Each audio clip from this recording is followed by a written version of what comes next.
পুলিশের হাতে ধরা খেয়ে আস্ত একটা মোবাইল ফোন গিলে ফেলেছিল এক মাদক ব্যবসায়ী। দুদিন যেতে না যেতে কাশিমপুর জেলে পেটে বেদম ব্যথায় মরমর অবস্থা। কারা কর্তৃপক্ষ ঢাকা মেডিকেল কলেজ হাসপাতালে নিয়ে আসে মাদক কয়েদিকে। অবশ্য তখনও পুলিশ জানত না পেটের ভেতরে তার নোকিয়া 3310 মডেলের ফোনটি। তারপর কি হলো শুনুন মুন্নি সাহার কাছে। ঘটনাটি এবছর এপ্রিলের। তবে চিকিৎসকদের কাছে এমন ঘটনা মানে আস্ত একটা মোবাইল ফোন গিলে ফেলার কেস এর আগে আসেনি, এরপরেও এখনো অবধি নেই। অ্যান্ডোস্কোপির বিশ্ব ফোরামে এটা বিরল। আমাদের ঢাকা মেডিকেল কলেজে একজন কয়েদি আসে জেলখানা থেকে, তো পুলিশ তাকে নিয়ে আসে। তখন সে ডান্ডাবেরি পরা ছিল। তো আমাদের surgery head of the department আমাকে কল দিয়ে বলে যে মাশফিক, আমাদের ডাক্তাররা রেডি, একটা মোবাইল একটা কয়েদি গিলে ফেলছে। আমার কাছে এটা খুব ওয়ার্ড লাগে যে এটা কেমন মোবাইল, এত বড় একটা মোবাইল কীভাবে গিলা সম্ভব।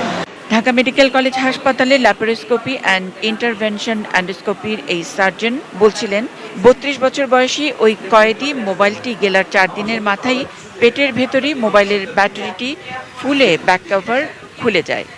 কোনোভাবে ব্যাটারিটি বায়ুপথে বেরিয়ে যায় বলে কয়েদি স্বীকার করেছে। পেটের ভেতরে রয়ে যাওয়া মোবাইল সেট আর ব্যাক কভার এন্ডোস্কোপি করে আবারও গলা দিয়ে বের করার ব্যাপারটাই চিকিৎসা বিজ্ঞানের কারিশমা। ম্যাডাম আমাকে বললো যে আমার ডাক্তাররা রেডি যে পেট কেটে মোবাইলটা বের করবে। তুমি একটা কাজ করো, তুমি এন্ডোস্কোপি দিয়ে দেখো এটা মোবাইলটা পেটে আছে কিনা।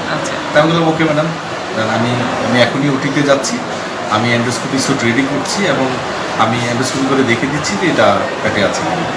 তো আমি এন্ডোস্কোপি করলাম, স্পেশাল একটা টেকনিক ব্যবহার করে এন্ডোস্কোপি করে দেখলাম যে তার মোবাইলটা 2 পার্ট হয়ে আছে, সামনের অংশ এবং পিছনের অংশ আলাদা, এবং ব্যাটারিটা তার পায়খানা রাস্তা দিয়ে বের হয়ে যায়।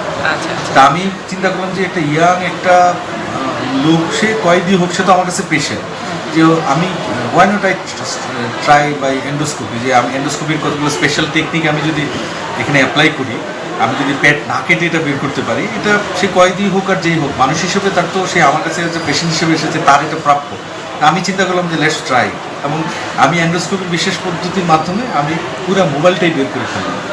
যেহেতু পেশেন্টটা কয়েদি, তার মোবাইলটা যেহেতু পেটের ভিতর থেকে বের করে স্পেশাল একটা আমাদের হচ্ছে যে যেটা জীবাণুমুক্ত একটা ব্যাগে ভরে আমি এটা আবার হেড অফ দ্য ডিপার্টমেন্টের কাছে এনে দিলাম যে ম্যাডাম এই is a gift for you. Madam তখন বললো যে তুমি এটা কীভাবে বের করলে, that is my success. Laparoscopy, endoscopy, কোলোনোস্কোপিতে চিকিৎসা বিশ্বে সমাদৃত এই তরুণ সার্জন ঢাকা মেডিকেল কলেজ হাসপাতালের আউটডোরে বসেন।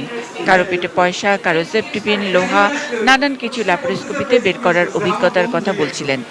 মোবাইল ফোন পেটে নিয়ে আসা রোগীর মোবাইলটি যদি ইনট্যাক্ট থাকতো, মানে ব্যাটারি খুলে না যেত, তাহলে এন্ডোস্কোপি দিয়ে পেটের ভেতর থেকেও টিপে টিপে ফোন করার চেষ্টা করতে পারতেন বলে তিনি জানান।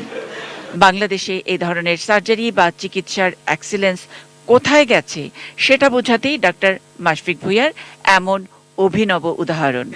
আমি যখন এন্ডোস্কোপির এই কোর্সটা দিই, তখন রাশিয়ান একজন এন্ডোস্কোপি, সে আমাকে বলে যে তোমার এই প্যাটের ভিতর মোবাইলটা কি রিং হচ্ছিল কিনা। তখন আমি তাকে রিপ্লাই দিচ্ছিলাম হ্যাঁ আই ক্যান ডায়াল অলসো, আমিও রিং করতে, মানে রিং বাজছিল কিনা। আমি বললাম না, আমি তো ডায়াল করতে পারতাম এটাতে, কারণ স্পেশাল ডিভাইস দিয়ে ওটাতে মানে 1 2 3 4 বাটনে চাপ দেওয়া যেত।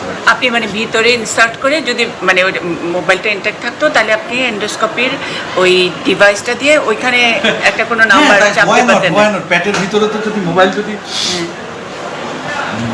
যদি হচ্ছে যে ভিতরে মানে মেকানিক্যালি ড্যামেজ না হতো, তাহলে তো পেটের ভিতরে মোবাইল যদি কেউ গিলে ফেলে, তাহলে বাঁচতে তো কোনো ধরনের টেকনিক্যাল কোনো ধরনের সমস্যা থাকে। লোকাল অ্যানেস্থেসিয়া দিয়ে মাত্র 5 মিনিটে মোবাইল সেটটি বের করে পুলিশ কারা কর্তৃপক্ষের কাছে তুলে দেওয়ার সময়ও ওই মাদক ডিলার হাসপাতালের স্টাফদের পটিয়ে টাকার লোভ দেখিয়ে ফোনটি সরিয়ে ফেলার চেষ্টা চালিয়েছিল বলে মাশফিক জানান।